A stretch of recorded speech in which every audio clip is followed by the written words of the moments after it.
What's the meaning of blandishments?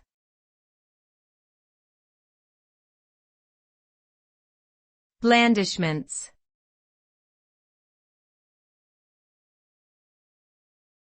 Blandishments.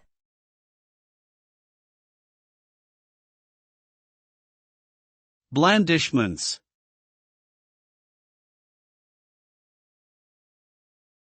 Blandishments.